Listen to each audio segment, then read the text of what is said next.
पाठ 22। एक टोकरी भर मिट्टी। किसी श्रीमान जमींदार के महल के पास एक गरीब अनाथ विधवा की झोपड़ी थी। जमींदार साहब को अपने महल का हाथा उस झोपड़ी तक बढ़ाने की इच्छा हुई। विधवा से बहु तेरा कहा कि अपनी झोपड़ी हटा ले, पर वह तो कई जमाने से वहीं बसी थी।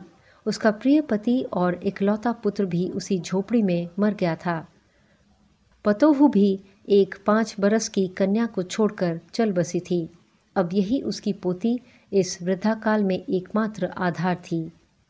जब उसे अपनी पूर्व स्थिति की याद आ जाती तो मारे दुख के फूट फूट रोने लगती थी।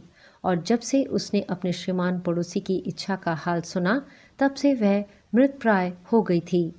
उस झोपड़ी में उसका मन लग गया था कि बिना मरे वहाँ से वह निकलना नहीं चाहती थी। श्रीमान के सब प्रयत्न निष्फल हुए, तब वे अपनी जमींदारी चाल चलने लगे।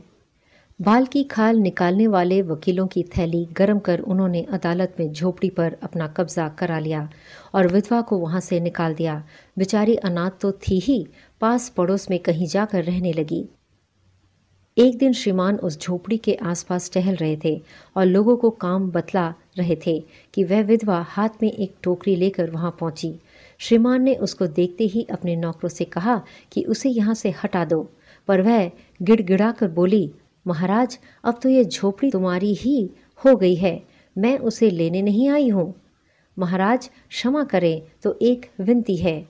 जमींदार साहब के सिर हिलाने पर उसने कहा, जब से यह झोपड़ी छूटी है तब से मेरी पोती ने खाना पीना छोड़ दिया है। मैंने बहुत कुछ समझाया, पर वह एक नहीं मानती। यही कहा करती है कि अपने घर चल, वहीं रोटी खाऊंगी। अब मैंने ये सोचा कि इस झोपड़ी में से एक टोकरी भर मिट्टी लेकर उसी का चूल्हा बनाकर रोटी पकाऊंगी। इससे भरोसा है कि वह रोटी खाने लगेगी। महाराज कृपा करके आज्ञा दीजिए तो इस टोकरी में मिट्टी ले आऊं। श्रीमान ने आज्ञा दे दी।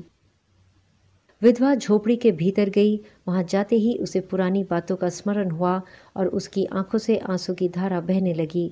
अपने आंतरिक दुख को किसी तरह संभाल कर उसने अपनी टोकरी मिट्टी से भर ली और हाथ से उठाकर बाहर ले आई। फिर हाथ जोड़कर श्रीमान से प्रार्थना करने लगी, महाराज कृपा करके इस टोकरी को ज़रा हाथ लगाइए, जिससे कि मैं उसे अपने सिर पर धर लूँ। जमींदार साहब पहले तो बहुत नाराज़ हुए, पर जब वह बार बार हाथ जोड़ने लगी और पैरों पर गिरने लगी तो उनके मन में कुछ दया आ गई। किसी नौकर से ना कहकर आप ही स्वयं टोकरी उठाने आगे बढ़े। ज्यों ही टोकरी को हाथ लगाकर ऊपर उठाने लगे, त्यों ही देखा कि यह काम उनकी शक्ति के बाहर है।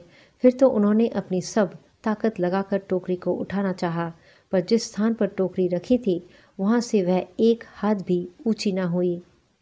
वह लज्जित होकर कहने लगी, नहीं, ये टोकरी हमसे ना उठाई जाएगी। यह सुनकर विधवा ने कहा, महाराज नाराज ना हो, आपसे एक टोकरी भर मिट्टी नहीं उठाई जाती और इस झोपड़ी में तो हजारों टोकरियां मिट्टी पड़ी हैं।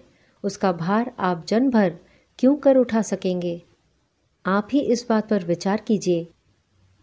जमींदार साहब धन मत से गर्वित हो अपना कर्तव्य भूल गए थे, पर विधवा के उपर्युक्त वचन सुनते ही उनकी आंखें खुल गई।